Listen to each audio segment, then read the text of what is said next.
Hello my dears, എല്ലാവർക്കും ദീക്ഷയുടെ പുതിയൊരു വീഡിയോയിലേക്ക് സ്വാഗതം. അപ്പോൾ ഇന്നത്തെ വീഡിയോയിൽ നമ്മൾ നോക്കാനായിട്ട് പോകുന്നത് നിങ്ങൾ സ്നേഹിക്കുന്ന വ്യക്തിയുടെ ലേറ്റ് നൈറ്റ് തോട്ട്സ് എന്താണ് എന്നുള്ളതാണ്. അപ്പോൾ ഈ ഒരു വ്യക്തി നിങ്ങളെക്കുറിച്ച് ചിന്തിക്കുന്നുണ്ടോ, അവർ രാത്രി കാലങ്ങളിൽ നിങ്ങളെക്കുറിച്ച് ഓർക്കുന്നുണ്ടോ, ഇങ്ങനെയുള്ള കാര്യങ്ങളൊക്കെയാണ് നമ്മൾ നോക്കുന്നത്. അപ്പോൾ ഇത് തീർത്തും ഒരു ജനറൽ റീഡിംഗ് ആണ്, അതുപോലെ തന്നെ ടൈംലെസ് ആണ്, ജെൻഡർലെസ് ആണ്. സോ നിങ്ങൾ ഈ വീഡിയോ കാണുന്നത് എപ്പോഴാണോ അപ്പോൾ മുതൽ നിങ്ങൾക്കിത് വാലിഡായി തുടങ്ങുന്നതായിരിക്കും. അതുപോലെ തന്നെ ഇതിനകത്ത് വന്നിരിക്കുന്ന എനർജീസ്, സിറ്റുവേഷൻസ് ഇതെല്ലാം നിങ്ങളുമായിട്ട് കണക്റ്റഡ് ആണെന്നുണ്ടെങ്കിൽ തീർച്ചയായിട്ടും ഇതൊരു ഗൈഡൻസായി മാത്രം എടുക്കുക, അല്ലാന്നുണ്ടെങ്കിൽ ഫോഴ്സ്ഫുള്ളി റെസനേറ്റ് ചെയ്യാതെ വിട്ടുകളയുക. അപ്പോൾ ഈ ഒരു റീഡിംഗ് കാണുന്ന സമയത്ത് നിങ്ങൾ സ്നേഹിക്കുന്ന വ്യക്തിയെ മനസ്സിലേക്ക് കൊണ്ടുവരിക, അവരെക്കുറിച്ച് വളരെ പോസിറ്റീവായി തിങ്ക് ചെയ്ത് മാത്രം ഈ ഒരു വീഡിയോ ആയിട്ട് കണക്റ്റ് ആവുക. അപ്പോൾ നമുക്ക് ഒട്ടും സമയം കളയാതെ റീഡിങ്ങിലേക്ക് പോവാം. അപ്പോൾ ഇതാണ് നമുക്ക് ഇന്നിവിടെ കിട്ടിയിരിക്കുന്ന സ്പ്രെഡ്. ഇവിടെ നിങ്ങളുടെ പേഴ്സണെ കുറിച്ച് പറയുകയാണെന്നുണ്ടെങ്കിൽ ഈ വ്യക്തി പല കാര്യങ്ങളിലും ഡിസ്ട്രാക്റ്റഡ് ആയിട്ടാണ് പോയിക്കൊണ്ടിരിക്കുന്നത്. അതായത് ഇവരുടെ ഒരു ഫീലിങ്സ് നോക്കുകയാണെന്നുണ്ടെങ്കിലും അതിനകത്ത് ഒരു ഏറ്റക്കുറച്ചിലുകൾ കാണാനായിട്ട് സാധിക്കുന്നുണ്ട്. കണ്ടിന്യൂസ്ലി സ്റ്റേബിളായിട്ട് ഈ ഒരു പേഴ്സൺ സഞ്ചരിക്കുന്നില്ല. പകരമായിട്ട് ഒരുപാട് ഡിസ്റ്റർബൻസ് ആളുടെ മൈൻഡിനകത്ത് ഉണ്ടാവുന്നുണ്ട്. അതുപോലെ തന്നെ അത് മാറി ഒരു പോസിറ്റീവ് രീതിയിലേക്ക് ഇടയ്ക്ക് വരുന്നുണ്ട്, വീണ്ടും ഡൗൺ എന്നുള്ള രീതിയിലാണ് പോയിക്കൊണ്ടിരിക്കുന്നത്. അപ്പോൾ ഇവിടെ നമ്മൾ നോക്കുകയാണെന്നുണ്ടെങ്കിൽ ഈ ഒരു പേഴ്സണ് തീർച്ചയായിട്ടും നിങ്ങളുടെ റിലേഷൻഷിപ്പിനെ കുറിച്ച് ആലോചിക്കുമ്പോൾ ഒരു ഗിൽറ്റ് ഉണ്ട്. അല്ലാന്നുണ്ടെങ്കിൽ അവരുടെ കയ്യിൽ നിന്ന് സംഭവിച്ച എന്തെങ്കിലും തെറ്റുകൊണ്ടായിരിക്കാം മേ ബി നിങ്ങളുടെ റിലേഷൻഷിപ്പ് നല്ല രീതിയിൽ മുന്നോട്ട് പോകാതിരിക്കുന്നൊരവസ്ഥ ഉണ്ടായത്. അല്ലെങ്കിൽ ചിലപ്പോൾ നിങ്ങളിപ്പോൾ സെപ്പറേഷനിലായിരിക്കാം, നോ കോണ്ടാക്റ്റിലായിരിക്കാം, ബ്രേക്കപ്പിലായിരിക്കാം. അപ്പോൾ ഏത് രീതിയിലാണെന്നുണ്ടെങ്കിലും ഈ ഒരു പേഴ്സൻ്റെ ഒരു ഇൻവോൾവ്മെൻറ്റ് കൊണ്ട് മാത്രമായിരിക്കണം നിങ്ങളുടെ റിലേഷൻഷിപ്പിന് ഈ ഒരു സ്ട്രഗിൾ ഉണ്ടായിട്ടുള്ളത്. അപ്പോൾ അതിന് ആൾ വളരെ മാനസികമായിട്ട് നല്ല രീതിയിലൊരു കുറ്റബോധമുണ്ട്. അപ്പോൾ നമ്മളിവിടെ നോക്കുകയാണെന്നുണ്ടെങ്കിൽ ഒരുപാട് കാര്യങ്ങളിൽ ഈ ഒരു പേഴ്സൺ ഡിസ്റ്റർബ്ഡ് ആണ്. അവർക്കൊരു ഗിൽറ്റ് ഫീലിംഗ് ഉണ്ട്, അതുപോലെ തന്നെ നിങ്ങളുമായിട്ടുള്ളൊരു മിസ്സിങ് ഫീലിംഗ് ഉണ്ട്, നഷ്ടപ്പെട്ടു പോയതിലുള്ള ഒരു വിഷമമുണ്ട്. ആ ഒരു ലോസ് മൈൻഡൊക്കെ നമുക്ക് കാണാനായിട്ട് സാധിക്കും. അതായത് പല കാര്യങ്ങളിലും ആൾ അസ്വസ്ഥമായിട്ടിരിക്കുന്ന ഒരു മൈൻഡാണ്, അല്ലെങ്കിൽ ഒട്ടും സന്തോഷമില്ലാത്തൊരു മൈൻഡാണ് കാണാനായിട്ട് സാധിക്കുന്നത്. അപ്പോൾ നമ്മളിവിടെ നോക്കുന്നത് ആ ഒരു നൈറ്റ് ഫീലിങ്സ് ആയതുകൊണ്ട് തന്നെ ഈ ഒരു പേഴ്സണ് സമാധാനമായിട്ട് ചിലപ്പോൾ കിടന്നുറങ്ങാൻ സാധിക്കുന്നുണ്ടാവില്ല. അല്ലാന്നുണ്ടെങ്കിൽ ഒരുപാട് നേരം ചിന്തിച്ചുകൊണ്ടിരിക്കുന്ന ഒരു വ്യക്തിയായിരിക്കാം. പെട്ടെന്നൊന്നും ഉറങ്ങാൻ സാധിക്കാത്ത ഒരുപാട് കാര്യങ്ങൾ മനസ്സിനകത്ത് പ്ലാൻ ചെയ്യുക, അല്ലാന്നുണ്ടെങ്കിൽ ഇത് തന്നെ ആലോചിച്ച് സ്ട്രെസ്സിൽ പോവുക. അപ്പോൾ ആ ഒരു തരത്തിലുള്ള നേച്ചറായിട്ടുള്ള വ്യക്തിയാവാനാണ് കൂടുതൽ സാധ്യത.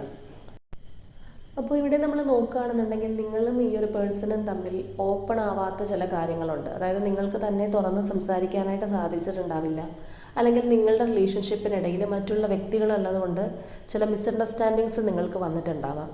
ചിലപ്പോൾ നിങ്ങളായിരിക്കാം ഈ ഒരു വ്യക്തിയെക്കുറിച്ച് കൂടുതലായിട്ട് തെറ്റിദ്ധാരണ ഉണ്ടായിരിക്കുന്നത്, അല്ലെങ്കിൽ അവർക്കും നിങ്ങളെക്കുറിച്ച് ഏതെങ്കിലും രീതിയിലുള്ള തെറ്റിദ്ധാരണയോ കാര്യങ്ങളൊക്കെ ഉണ്ടാവാം. അല്ലെങ്കിൽ നിങ്ങൾ തമ്മിലൊരു പ്രോപ്പർ കമ്മ്യൂണിക്കേഷൻ ഇല്ലാതെ ആയിരിക്കാം ഈ ഒരു സെപ്പറേഷൻ ഉണ്ടായിട്ടുള്ളത്. രണ്ടുപേർക്കും പറഞ്ഞ് പരസ്പരം എന്താണ് കാര്യങ്ങളെന്ന് മനസ്സിലാക്കാനായിട്ട് സാധിച്ചിട്ടുണ്ടാവില്ല. ചിലപ്പോൾ പെട്ടെന്നൊരു അബ്രപ്റ്റ് എൻഡിങ് എന്നൊക്കെ പറയുന്നത് പോലെ സഡനായിട്ട് നിന്നുപോയൊരു റിലേഷൻഷിപ്പ് ആയിരിക്കാം. കൂടുതലൊരു ക്ലാരിഫിക്കേഷനോ അല്ലെങ്കിൽ കമ്മ്യൂണിക്കേഷനോ ഒന്നും സാധ്യത ഇല്ലാത്തൊരു റിലേഷൻഷിപ്പ് ആയതുകൊണ്ടാവാം ഈ ഒരു വ്യക്തിക്ക് തീർച്ചയായിട്ടും ഒരു ക്ലാരിഫിക്കേഷൻ നിങ്ങൾക്ക് തരണം, അല്ലെങ്കിൽ തുറന്ന് സംസാരിക്കണം എന്ന് ആഗ്രഹിക്കുന്നുണ്ട്. അവരുടെ മൈൻഡിൽ ഒരുപാട് കാര്യങ്ങളിൽ അവർ ഡിപ്രസ്ഡ് ആണ്. നിങ്ങളുടെ റിലേഷനുമായി സംബന്ധിച്ച് നോക്കുമ്പോൾ പല കാര്യങ്ങളിലും അവർക്ക് ബുദ്ധിമുട്ടുകളും മാനസിക പ്രയാസങ്ങളൊക്കെ ഉണ്ടെങ്കിൽ പോലും ഏറ്റവും കൂടുതലായിട്ട് ആഗ്രഹിക്കുന്നത്, അല്ലെങ്കിൽ ലൗഡായിട്ട് അവർ ആഗ്രഹിക്കുന്നത് ആ ഒരു തുറന്ന സംഭാഷണത്തിനാണ്. അപ്പോൾ ഇവിടെ നമ്മൾ നോക്കുകയാണെന്നുണ്ടെങ്കിൽ വളരെ സ്ട്രോങ് ആയിട്ട് നിലനിൽക്കുന്ന ഒരു തേർഡ് പാർട്ടി സിറ്റുവേഷൻ കാണാം. ഒരു പക്ഷേ ഇതിനകത്ത് വന്നിരിക്കുന്ന ഈ ഒരു പേഴ്സൻ്റെ എനർജി പ്രകാരം പറയുകയാണെന്നുണ്ടെങ്കിൽ ഇവർ നിങ്ങളിൽ നിന്ന് അകന്നു പോയത് ഇതുപോലെയുള്ള ഒരു തേർഡ് പാർട്ടി ഇഷ്യൂ കാരണമായിരിക്കാം, അല്ലെങ്കിൽ ഈ ഒരു സ്ട്രോങ് ആയിട്ടുള്ള തേർഡ് പാർട്ടി ആണെന്നുള്ളത് ഞാൻ പറഞ്ഞു കഴിഞ്ഞു. അപ്പോൾ അതിനെ പേടിച്ചിട്ടോ അല്ലെങ്കിൽ ആ ഒരു സിറ്റുവേഷനെ ഫേസ് ചെയ്യാനായിട്ട് അവർക്ക് പറ്റാത്തത് കൊണ്ടൊക്കെ ആയിരിക്കാം നിങ്ങളിൽ നിന്ന് ഇവർ മാറി നിൽക്കുന്നത്, അല്ലെങ്കിൽ നിങ്ങളിൽ നിന്ന് ഓടി ഒളിച്ച് മാറി നിൽക്കുന്നതിൻ്റെ ഒരു റീസൺ എന്ന് പറയുന്നത് ഇത് തന്നെയായിരിക്കാം. അപ്പോൾ തേർഡ് പാർട്ടി സിറ്റുവേഷൻ ഇൻ ബിറ്റ്വീനുള്ള വ്യക്തികളുടെ എനർജിയുമായിട്ടാണ് ഈ ഒരു റീഡിംഗ് കൂടുതൽ മാച്ച് ആവുക. അപ്പോൾ ഇപ്പോഴും നമ്മൾ നോക്കുമ്പോഴും ഈ ഒരു പേഴ്സൺ തേർഡ് പാർട്ടി സിറ്റുവേഷനിൽ തന്നെ ഉണ്ട്, അവിടെ നിന്ന് പോന്നിട്ടില്ല. അത് മാത്രമല്ല, അവിടെ ആൾക്ക് വലിയ താല്പര്യമില്ലെങ്കിൽ കൂടിയും, അല്ലെങ്കിൽ പലപ്പോഴും നിങ്ങളുടെ ഓർമ്മകളും കാര്യങ്ങളും കയറി വന്നിട്ടും ആൾ അവിടെ തന്നെ സ്ട്രഗിൾ ചെയ്ത് നിൽക്കുകയാണ്. അവിടെ നിന്ന് ആൾ ഇതുവരെ മാറിയതായിട്ട് കാണുന്നില്ല. അതുപോലെ തന്നെ നമ്മൾ ഒരു കണക്കിന് നോക്കുകയാണെന്നുണ്ടെങ്കിൽ ആ ഒരു തേർഡ് പാർട്ടി സിറ്റുവേഷനെ ആൾ ഇപ്പോഴും ഫിയർ ചെയ്യുന്നുണ്ട്. അവർക്കൊരു തരത്തിൽ അല്ലെങ്കിൽ മറ്റൊരു തരത്തിലൊരു ഭയമുണ്ട്. അപ്പോൾ അതുകൊണ്ട് തന്നെയാണ് ഇവർ നിങ്ങളെ ഇതുവരെ കോൺടാക്ട് ചെയ്തിട്ടില്ല, അല്ലെങ്കിൽ നിങ്ങളുടെ ആ ഒരു സെപ്പറേഷന് കാരണം ഒരു തേർഡ് പാർട്ടിയൊക്കെ ആണെന്നുണ്ടെങ്കിൽ ആ ഒരു പേഴ്സൺ ഇതുവരെ നിങ്ങളെ കോൺടാക്ട് ചെയ്യാനോ കമ്മ്യൂണിക്കേറ്റ് ചെയ്യാനോ സാധിക്കുന്നില്ല, അല്ലാന്നുണ്ടെങ്കിൽ പ്രോപ്പറായിട്ടൊന്ന് ഒരു മെസ്സേജിന് ചിലപ്പോൾ റിപ്ലൈ പോലും ഇടാൻ പറ്റുന്നില്ല എന്നുണ്ടെങ്കിൽ ഈ ഒരു തേർഡ് പാർട്ടി സിറ്റുവേഷൻ ഉള്ളത് കൊണ്ട് തന്നെയാണ്. അതുപോലെ തന്നെ ഈ ഒരു വ്യക്തിയുടെ ക്യാരക്ടർ പറയുകയാണെന്നുണ്ടെങ്കിൽ ഇപ്പോൾ മാത്രമല്ല, നിങ്ങളുടെ ആ ഒരു റിലേഷൻഷിപ്പിലുള്ള സമയത്താണെന്നുണ്ടെങ്കിലും ചിലപ്പോൾ പല കാര്യങ്ങളിൽ നോ പറയേണ്ടിടത്ത് നോ പറയാനായിട്ട് ബുദ്ധിമുട്ടുള്ളൊരു വ്യക്തിയായിരിക്കാം. അല്ലാന്നുണ്ടെങ്കിൽ ഇപ്പോൾ ഇവർക്ക് തീരെ താല്പര്യമില്ലാത്തൊരു കാര്യമാണോ ഒരാൾ പറയുന്നതെങ്കിൽ കൂടിയും അവരോടത് എതിർത്ത് നോ എന്ന് പറയാനുള്ളൊരു ബുദ്ധിമുട്ട് പ്രകടിപ്പിക്കുന്ന ഒരു വ്യക്തിയായിരിക്കും. അതായത് മറ്റുള്ളവരെന്ത് ചിന്തിക്കും, ഞാൻ അങ്ങനെ സംസാരിക്കുന്നത് ശരിയാണോ എന്നൊക്കെ ആ ഒരു തരത്തിലെല്ലാം മറ്റുള്ളവരുടെ ഒരു ഇംപ്രഷൻ മേടിക്കാനും കൂടി നിൽക്കുന്നൊരു വ്യക്തിയാണ്. ഒരുപക്ഷെ നിങ്ങളുമായിട്ട് റിലേഷൻഷിപ്പിലുള്ള ഒരു സമയത്ത് നിങ്ങൾ മേ ബി ഈ ഒരു പേഴ്സൺ ഇതിനെക്കുറിച്ച് പറഞ്ഞു കൊടുത്തിട്ടുണ്ടാവാം, അല്ലെങ്കിൽ അഡ്വൈസ് ചെയ്തിട്ടുണ്ടാവാം. കാരണം ഈ ഒരു വ്യക്തി കൂടുതലായിട്ടും മറ്റുള്ളവർ നമ്മളെക്കുറിച്ച് എന്ത് കരുതും, അല്ലെങ്കിൽ മറ്റുള്ളവരെന്ത് നമ്മളെക്കുറിച്ച് ചിന്തിക്കും എന്നുള്ള കാര്യത്തിൽ ഒരുപാട് കൺസേൺ ആവുന്ന വ്യക്തിയായിട്ടാണ് മനസ്സിലാവുന്നത്. അതുകൊണ്ട് തന്നെയാണ് അവർ പല കാര്യങ്ങളും ഇഷ്ടമില്ല എന്നുണ്ടെങ്കിൽ പോലും മറ്റുള്ളവരുടെ ഒരു അപ്രീതി പിടിച്ചു പറ്റണ്ടല്ലോ എന്നുള്ളൊരു രീതിയിൽ ജീവിച്ചു പോകുന്ന ഒരു വ്യക്തിയാണ്. കൂടാതെ അവരുടെ വളരെ വേണ്ടപ്പെട്ട ആളുകളൊക്കെ ആണെന്നുണ്ടെങ്കിൽ അവരുടേതായിട്ടുള്ള പല ഇഷ്ടങ്ങളും മാറ്റിവെച്ച് അവർക്കൊരു മുൻതൂക്കം കൊടുക്കുന്ന ഒരു പേഴ്സൺ തന്നെയാണ് ഈ ഒരു വ്യക്തി. അപ്പോൾ ഇവരെക്കുറിച്ച് പറയുകയാണെന്നുണ്ടെങ്കിൽ പുറമേ ചിലപ്പോൾ വലിയ സ്ട്രോങ് ആണെന്നോ ബോൾഡ് ആണെന്നോ ഒക്കെ കാണിക്കുന്നുണ്ടാവാം, അല്ലെങ്കിൽ ഒരുപാട് റെസ്പോൺസിബിലിറ്റീസ് ഒക്കെ ഉള്ള വ്യക്തിയായിരിക്കാം. ചിലപ്പോൾ സൊസൈറ്റിയുടെ മുമ്പിലാണെന്നുണ്ടെങ്കിലും ആ ഒരു പേഴ്സണെ കുറിച്ച് പറയുമ്പോൾ കുറച്ച് സ്റ്റേറ്റസ് ഉള്ളൊരു വ്യക്തിയായിരിക്കാം. പക്ഷെ എങ്ങനെയാണെന്നുണ്ടെങ്കിലും മാനസികമായിട്ട് അവരത്രത്തോളം ഒരു സ്ട്രോങ് ആയിട്ടുള്ള ആളല്ല. അല്ലാന്നുണ്ടെങ്കിൽ കുറച്ച് ഇന്നസെൻസ് ആണ്, അല്ലെങ്കിൽ ആ ഒരു തരത്തിലുള്ള നേച്ചറുള്ള പേഴ്സൺ ആണെന്ന് വേണമെങ്കിലും പറയാം. അവരത്രയധികം അവരുടെ പുറമേ കാണുന്ന ആ ഒരു സ്ട്രെങ്ത് ഒന്നും അവരുടെ മനസ്സിനകത്തില്ല. അപ്പോൾ നമുക്കിവിടെ നോക്കുകയാണെന്നുണ്ടെങ്കിൽ കാണാം അവരിപ്പോഴുള്ള സിറ്റുവേഷനിൽ അവർ ഒട്ടും ഹാപ്പി അല്ല എന്ന് മാത്രമല്ല, ആ ഒരു സിറ്റുവേഷൻ ഒരു ബേർഡനായിട്ട് തന്നെയാണ് അവർ കരുതുന്നത്. അല്ലെങ്കിൽ അവർക്ക് താങ്ങാവുന്നതിലധികം ഭാരം ചുമക്കുന്നു. ചിലപ്പോൾ അവരുടെ മെൻ്റലി ആയിരിക്കാം, ആ ഒരു രീതിയിൽ തന്നെയാണ് അവർ വിചാരിക്കുന്നത്. എന്നിട്ടും അവർക്ക് അതിൽ നിന്ന് പുറത്ത് കടക്കാൻ സാധിക്കുന്നില്ല. ഇഷ്ടമില്ലാഞ്ഞിട്ടും ഒരു പ്ലേസിൽ തന്നെ അവർക്ക് നിൽക്കേണ്ടി വരുന്നു. അല്ലെങ്കിൽ നിങ്ങളോട് അവർക്ക് ഇത്രയും സ്നേഹം ഉണ്ടെന്നുള്ളത് നമുക്കിവിടെ കാണാൻ സാധിക്കുന്നുണ്ട്. എന്നിട്ടും നിങ്ങൾക്ക് വേണ്ടുന്ന ആ ഒരു പ്രോപ്പർ കെയർ ആൻഡ് ലവ് ഒന്നും അവർക്ക് തരാൻ സാധിക്കുന്നില്ല. അപ്പോൾ ഇതിനെല്ലാം പ്രധാന പ്രശ്നം എന്ന് പറയുന്നത് ഈ ഒരു പേഴ്സൻ്റെ ആറ്റിറ്റ്യൂഡാണ്. അപ്പോൾ ഇവിടെ ആ ഒരു തേർഡ് പാർട്ടി എന്ന് പറയുന്നത് മേ ബി ഇവരുടെ ഒരു ഫാമിലിയൊക്കെ ആണെന്നുണ്ടെങ്കിൽ അവരെയൊക്കെ കൂടുതൽ വേദനിപ്പിക്കേണ്ടല്ലോ, അല്ലെങ്കിൽ അവരെ ഒന്ന് കൂടുതൽ വിഷമിപ്പിക്കേണ്ടല്ലോ എന്നുള്ളൊരു ചിന്തയിലും ആവാം ഈ ഒരു വ്യക്തി. അപ്പോൾ നിങ്ങളുടെ കാര്യം പറയുകയാണെന്നുണ്ടെങ്കിലും ഈ ഒരു പേഴ്സൺ ഇതുപോലെ തന്നെയാണ് ചിന്തിക്കുന്നത്. കാരണം നിങ്ങളോടൊരു നീതികേട് കാണിച്ചിട്ടുണ്ട്, ഒരു ഇൻജസ്റ്റിസ് അവർക്ക് കാണിക്കേണ്ടതായിട്ട് വന്നു എന്നുള്ളത് ആ ഒരു വ്യക്തി മനസ്സിലാക്കുന്നുണ്ട്. അതുകൊണ്ടാണ് അവർക്ക് ഇത്രയധികം ഒരു കുറ്റബോധം അവരുടെ മനസ്സിനകത്ത് ഉണ്ടായിരിക്കുന്നതും അവരുടെ ഒരു സ്വഭാവം കൊണ്ട് തന്നെയാണ്. അവർ ചെയ്ത തെറ്റ് അവർ ശരിയാക്കാനായിട്ട് നോക്കുന്നില്ല, അല്ലെങ്കിൽ അതിനെ അവർ ന്യായീകരിക്കുന്നൊന്നുമില്ല. അവരുടെ മൈൻഡിനറിയാം അവർ തെറ്റ് ചെയ്തിട്ടുണ്ട്, ചെയ്ത കാര്യങ്ങൾ ശരിയായിട്ടില്ല, അല്ലെങ്കിൽ ചിലപ്പോൾ നിങ്ങളുമായിട്ട് യാതൊരു കമ്മ്യൂണിക്കേഷനും ഇല്ലാതെ നിങ്ങൾ അകറ്റി നിർത്തേണ്ടുന്ന ഒരു സാഹചര്യത്തിലൊക്കെ ആണെന്നുണ്ടെങ്കിൽ നിങ്ങൾ വിഷമിക്കും എന്നുള്ളതെല്ലാം ഇവർക്ക് അറിയാം. അപ്പോൾ അതുകൊണ്ട് തന്നെയാണ് അവർക്കൊരു സമാധാനം ഇല്ലാത്തത്. നിങ്ങളോടും തെറ്റ് ചെയ്യുകയാണല്ലോ എന്നുള്ളൊരു ഫീലിംഗ് ഈ ഒരു പേഴ്സൺ നല്ല രീതിയിലുണ്ട്. അപ്പോൾ ഇവിടെ നമ്മൾ നോക്കുകയാണെന്നുണ്ടെങ്കിൽ ആ ഒരു ഏസ് ഓഫ് കപ്സിൻ്റെ എനർജിയൊക്കെയാണ് അവർക്ക് വന്നിരിക്കുന്നത്. കാരണം അത്രമേൽ അവർ സ്നേഹിക്കുന്നുണ്ട്, അല്ലെങ്കിൽ അവരുടെ മനസ്സിൻ്റെ ഉള്ളിൽ ഒരുപാട് സ്നേഹം നിങ്ങൾക്കായിട്ട് ആ ഒരു പേഴ്സൺ സൂക്ഷിച്ച് വെച്ചിട്ടുണ്ട്. അപ്പോൾ നിങ്ങളുടെ കാര്യം പറയുകയാണെന്നുണ്ടെങ്കിലും അതുപോലെ തന്നെയായിരിക്കും.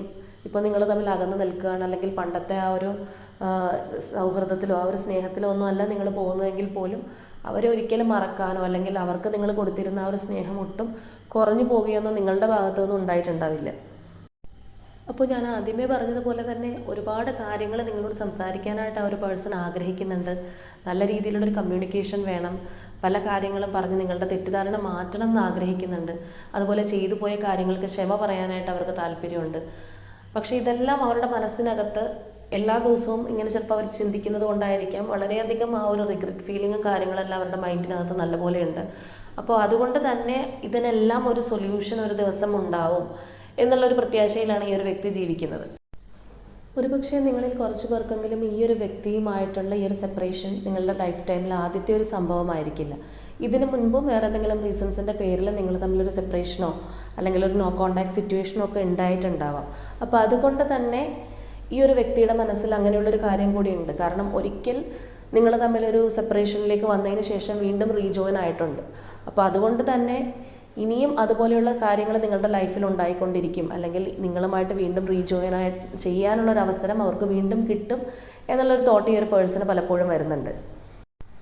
അപ്പോൾ നിങ്ങളുടെ പേഴ്സണുമായിട്ട് ഇത്തരത്തിലുള്ളൊരു സിറ്റുവേഷനിലൂടെയാണ് നിങ്ങളിപ്പോൾ കടന്നു പോയിക്കൊണ്ടിരിക്കുന്നതെങ്കിൽ ഇതിനു മുൻപും നിങ്ങൾക്ക് ഇതുപോലെയുള്ളൊരു സെപ്പറേഷനോ അല്ലെങ്കിൽ ഒരു നോ കോണ്ടാക്റ്റിലൊക്കെ നിങ്ങൾ പോയിട്ടുള്ളവരാണോ എന്നുള്ളത് ഒന്ന് കമൻറ്റ് ചെയ്യുക. അങ്ങനെയുള്ളൊരു സിറ്റുവേഷൻ നിങ്ങൾക്ക് ഇതിനു മുൻപ് ഉണ്ടായിട്ടുണ്ട്, ആ ഒരു സെപ്പറേഷൻ വന്നിട്ട് നിങ്ങൾ വീണ്ടും റീകൺസിൽ ആയ വ്യക്തികളാണ്. ഇപ്പോൾ നിങ്ങളുടെ ലൈഫിൽ വീണ്ടും രണ്ടാമത്തെ തവണയായിരിക്കും ഇങ്ങനെ ഒരു സെപ്പറേഷൻ ഉണ്ടായിട്ടുണ്ടാവുന്നത്. ഇവിടെ നമ്മൾ നോക്കുമ്പോൾ ആ ഒരു പേഴ്സൻ്റെ മാനസികാവസ്ഥ അപ്പ് ആൻഡ് ഡൗൺ എന്നുള്ള രീതിയിൽ കാണുന്നുണ്ട്. ഒരുപാട് ചിന്തകൾ അവരുടെ മനസ്സിലൂടെ കടന്നു പോകുന്നുണ്ട്. ഗിൽറ്റ് ഫീലിംഗ് ഉണ്ട്, അതുപോലെ മിസ്സിങ് ഫീലിംഗ് ഉണ്ട്, സ്നേഹമുണ്ട്. ഇതൊക്കെ ഉണ്ടെന്നുണ്ടെങ്കിൽ പോലും തീർച്ചയായിട്ടും നമുക്ക് പറയാൻ പറ്റുന്നൊരു കാര്യം, ബേസിക്കലി അവർ ഈ ഒരു റിലേഷൻഷിപ്പിനെ ട്രസ്റ്റ് ചെയ്യുന്നുണ്ട്, അല്ലെങ്കിൽ നിങ്ങളുടെ റിലേഷൻഷിപ്പിന് ഒരു സത്യമുണ്ട് എന്ന് ഈ ഒരു പേഴ്സൺ വിശ്വസിക്കുന്നുണ്ട്. അതുകൊണ്ട് തന്നെ ഇപ്പോൾ അവരനുഭവിക്കുന്ന ആ ഒരു വിഷമമാണെന്നുണ്ടെങ്കിലും അല്ലെങ്കിൽ നിങ്ങൾ അനുഭവിക്കുന്ന ആ ഒരു പെയിൻ ആണെന്നുണ്ടെങ്കിലും നാളെ അത് മാറിപ്പോവും എന്നുള്ളൊരു ഹോപ്പാണ് ഈ ഒരു പേഴ്സൺ ഉള്ളത്. അതിനൊരു ഡിവൈൻ ടൈം ഉണ്ട്, അല്ലെങ്കിൽ ഏതെങ്കിലും ഒരു പോയിന്റ് എത്തുമ്പോൾ നിങ്ങൾക്കിടയിലുള്ള ആ ഒരു പ്രശ്നം കംപ്ലീറ്റ്ലി വാനിഷായി പോവും എന്നുള്ളൊരു പ്രത്യാശയാണ് മെയിൻലി ഇവരുടെ മനസ്സിനകത്തുള്ളത്. അപ്പോൾ ഇവിടെ നമുക്ക് നോക്കുകയാണെന്നുണ്ടെങ്കിൽ കാണാം, ആ ഒരു 8 ഓഫ് വാണ്ട്സിൻ്റെ കാർഡ് വരെ നമുക്കിവിടെ വന്നിട്ടുണ്ട്. അതായത് അത്രത്തോളം ഒരു സ്ട്രോങ് കമ്മ്യൂണിക്കേഷന് വേണ്ടിയിട്ട് ഇവർ ആഗ്രഹിക്കുന്നുണ്ട്. പലപ്പോഴും ചിലപ്പോൾ ആ ഒരു വ്യക്തിക്ക് നിങ്ങളോടൊന്ന് മിണ്ടിയാൽ കൊള്ളാം, അല്ലെങ്കിൽ ഓടി വന്നൊന്ന് സംസാരിക്കണം എന്ന് ആഗ്രഹമുണ്ട്. അത്രയധികം അവരുടെ മനസ്സിൻ്റെ ആ ഒരു ആഗ്രഹം അല്ലെങ്കിൽ ആ ഒരു പാഷനാണ് കാണിക്കുന്നത്, എത്രയും വേഗം കോണ്ടാക്റ്റിലേക്ക് വരണം എന്നുള്ളത്. അപ്പോൾ സാഹചര്യം കൊണ്ടോ അല്ലെങ്കിൽ മറ്റുള്ള ചില വ്യക്തികളെ ഭയന്നിട്ടൊക്കെയാണ് അവർ അതിൽ നിന്നൊന്ന് മാറി നിൽക്കുന്നതായിട്ട് നമുക്ക് കാണുന്നത്. അപ്പോൾ ഇവിടെ അവർ മാത്രമല്ല, നിങ്ങളും ഈ ഒരു തരത്തിലായിരിക്കാം വിചാരിക്കുന്നത്. നിങ്ങളുടെ ആ ഒരു റിലേഷൻഷിപ്പിനിടയ്ക്കുള്ള ആ ഒരു തടസ്സം, തേർഡ് പാർട്ടി സിറ്റുവേഷൻ ആയിക്കോട്ടെ, മറ്റെന്ത് വേണമെങ്കിലും ആയിക്കോട്ടെ, അതെല്ലാം ഇന്നല്ലെങ്കിൽ നാളെ മാറും, അല്ലെങ്കിൽ ആ ഒരു ഡിവൈൻ ടൈമിൽ അതെല്ലാം മാറിപ്പോകും എന്ന് തന്നെയായിരിക്കാം നിങ്ങളുടെയും ഒരു വിശ്വാസം. നിങ്ങൾ ആ ഒരു യൂണിവേഴ്സിനെ എത്രത്തോളം ട്രസ്റ്റ് ചെയ്യുന്നുണ്ടാവാം, നിങ്ങളുടെ റിലേഷൻഷിപ്പിനെ, അവർ ഈ ഒരു റിലേഷൻഷിപ്പിനെ എത്രത്തോളം ട്രസ്റ്റ് ചെയ്യുന്നുണ്ട്, അതുപോലെ തന്നെ നിങ്ങൾ വിചാരിക്കുന്നുണ്ട് നിങ്ങളുടെ റിലേഷൻഷിപ്പിന് ഒരു സത്യമുണ്ട്, അല്ലെങ്കിൽ നിങ്ങളുടെ സ്നേഹത്തിന് ഒരു സത്യമുണ്ട്. അപ്പോൾ അതിന്നല്ലെങ്കിൽ നാളെ നിങ്ങളിലേക്ക് തിരിച്ചു വരും എന്നുള്ളൊരു കോൺഫിഡൻസ് തീർച്ചയായിട്ടും നിങ്ങൾക്കും ഉണ്ടാവാം. അപ്പോൾ അവർ പലപ്പോഴും വിഷമിക്കുന്ന അവസരങ്ങൾ അല്ലെങ്കിൽ നിങ്ങളെക്കുറിച്ച് ഓർക്കുന്ന അവസരത്തിലൊക്കെ നിങ്ങൾക്കും ഈ ഒരു വ്യക്തിയെക്കുറിച്ചുള്ള ഫീലിങ്സ് കയറി വരുന്നുണ്ടാവാം. ഒരുപക്ഷെ നിങ്ങൾ ചിലപ്പോൾ ഇപ്പോൾ യൂണിവേഴ്സിനെ കംപ്ലീറ്റ്ലി ഈ ഒരു കാര്യങ്ങളെല്ലാം ഏൽപ്പിച്ച് മൂവ് ഓൺ ചെയ്ത് പോയിക്കൊണ്ടിരിക്കുന്ന വ്യക്തികളാണ്. ഇവർ ഇന്നല്ലെങ്കിൽ നാളെ വന്നോളും, ഞാനായിട്ട് ഇനി കൂടുതലായിട്ട് ഇതിന് ഫോഴ്സ് ചെയ്യേണ്ട എന്നുള്ളൊരു രീതിയിലാണ് നിങ്ങൾ പോകുന്നതെങ്കിൽ പോലും പലപ്പോഴും ഇവരുടെ ഒരു മൈൻഡ് നിങ്ങൾ പോലും ആലോചിക്കാത്തൊരു സമയത്ത് തന്നെ വേണമെങ്കിൽ കയറി വരാം. അല്ലെങ്കിൽ നിങ്ങൾ വേറെ ഏതെങ്കിലും ജോബ് ചെയ്യുമ്പോഴായിരിക്കാം, അല്ലെങ്കിൽ മറ്റേതെങ്കിലും കാര്യങ്ങൾ ഇൻവോൾവ് ചെയ്തിരിക്കുന്ന ഒരു സമയത്തായിരിക്കാം, യാതൊരു ആവശ്യവുമില്ലാതെ ഈ ഒരു പേഴ്സൻ്റെ ഓർമ്മകളോ അല്ലെങ്കിൽ ചിലപ്പോൾ വിഷമിപ്പിക്കുന്ന കാര്യങ്ങളൊക്കെ നിങ്ങളുടെ മനസ്സിനകത്ത് വന്നിരിക്കാം. അപ്പോൾ അതിൻ്റെയൊക്കെയുള്ള റീസൺ എന്ന് പറയുന്നത് ഈ ഒരു വ്യക്തി ഇവിടെ ഓവറായിട്ട് നിങ്ങളെക്കുറിച്ച് ചിന്തിക്കുന്നുണ്ട്. അതുകൊണ്ട് തന്നെയാണ്. അപ്പോൾ ആ ഒരു ടെലിപ്പതി കമ്മ്യൂണിക്കേഷൻ നിങ്ങളിലൂടെ വർക്ക് ചെയ്യുന്നുണ്ടാവും രണ്ടുപേർക്കും. അപ്പോൾ ഇവിടെ വന്നിരിക്കുന്ന ഒരു എനർജി പ്രകാരം നമ്മളിപ്പോൾ ആ ഒരു നൈറ്റ് ഫീലിങ്സ് കാര്യങ്ങൾ മാത്രമാണ് നോക്കിയതെങ്കിൽ പോലും ഈ ഒരു ഫീലിങ്സ് എല്ലാം അവർക്ക് നൈറ്റ്ലി മാത്രം ഉണ്ടാവുന്ന ഒരു കാര്യമല്ല. തീർച്ചയായിട്ടും ഈ ഒരു വ്യക്തിയുടെ മനസ്സിനകത്ത് ഈ പറയുന്ന കുറ്റബോധവും അതുപോലെ മിസ്സിങ് ഫീലിംഗും ഒക്കെ ഉള്ളത് കൊണ്ട് തന്നെ എപ്പോഴും ഇങ്ങനെയുള്ള വിഷമങ്ങൾ അവരുടെ മനസ്സിനകത്ത് ഉണ്ടായിക്കൊണ്ടിരിക്കാം. മേ ബി നൈറ്റ് ടൈമിലായിരിക്കാം അത് കൂടുതലായിട്ട് വർക്ക് ചെയ്യുന്നത്. അപ്പോൾ നിങ്ങൾ തമ്മിൽ ലോങ് ഡിസ്റ്റൻസ് കണക്ഷനൊക്കെ ഉള്ള വ്യക്തികളാണെന്നുണ്ടെങ്കിൽ തീർച്ചയായിട്ടും ഈ ഒരു രാത്രി ടൈമിലായിരിക്കാം നിങ്ങൾ കൂടുതലായിട്ടും കമ്മ്യൂണിക്കേഷൻ ഉണ്ടാകുന്നത്, അല്ലെങ്കിൽ ഈ ഒരു പേഴ്സൺ കൂടുതലായിട്ട് ടൈം സ്പെൻഡ് ചെയ്യുന്നതൊക്കെ ആ ഒരു സമയത്തായിരിക്കും. അപ്പോൾ അതുകൊണ്ടാണ് അവർ ഇത്രയധികം ഒരു ഇമോഷൻസ് അല്ലെങ്കിൽ വിഷമങ്ങൾ, ആ ഒരു മിസ്സിങ് എല്ലാം നമുക്ക് കൂടുതലായിട്ട് ഈ ഒരു ടൈമിനകത്ത് കാണുന്നത്. അപ്പോൾ എന്താണെന്നുണ്ടെങ്കിലും ഇവർ നമുക്കിവിടെ നോക്കുമ്പോൾ ഏതെങ്കിലും ഒരു പർട്ടിക്കുലർ ടൈമിൽ മാത്രം വിഷമിച്ചിരിക്കുന്ന അല്ലെങ്കിൽ അപ്പം മാത്രം കയറി വരുന്നൊരു ഓർമ്മയാണ് ഇതെന്ന് പറയാൻ സാധിക്കില്ല. ഈ ഒരു പേഴ്സൻ്റെ മനസ്സിനകത്ത് എപ്പോഴും ഇങ്ങനെയുള്ള കാര്യങ്ങളൊക്കെ കിടന്ന് വിഷമിക്കുന്നുണ്ടാവാം, അവരാകെ ടെൻസ്ഡ് ആവുന്നുണ്ടാവാം. ആ ഒരു തരത്തിലുള്ള എനർജി തന്നെയാണ് നമുക്കിവിടെ കിട്ടിയിരിക്കുന്നത്. അപ്പോൾ ഇതാണ് നമ്മുടെ ഇന്നത്തെ ആ ഒരു റീഡിങ്. നമ്മളിവിടെ നോക്കിയത് നൈറ്റ് ഫീലിങ്സ് ആണ്. അതുകൊണ്ട് തന്നെ ക്ലൂസ് ഒന്നും എടുക്കേണ്ടത് പ്രത്യേകിച്ച് ആവശ്യമില്ല. എങ്കിലും നിങ്ങൾക്കിത് കേട്ട് കഴിഞ്ഞാൽ അറിയാമായിരിക്കും നിങ്ങളുടെ പേഴ്സൻ്റെ എനർജി ആണോ, ഈ ഒരു തരത്തിലാണോ നിങ്ങളുടെ റിലേഷൻഷിപ്പിൽ ഒരു സെപ്പറേഷൻ ഉണ്ടായിട്ടുള്ളത്. പിന്നെ എത്ര സെപ്പറേഷനിലാണെന്നുണ്ടെങ്കിലും അവർ നിങ്ങളെ സ്നേഹിക്കുന്ന ഒരു വ്യക്തിയാണ്.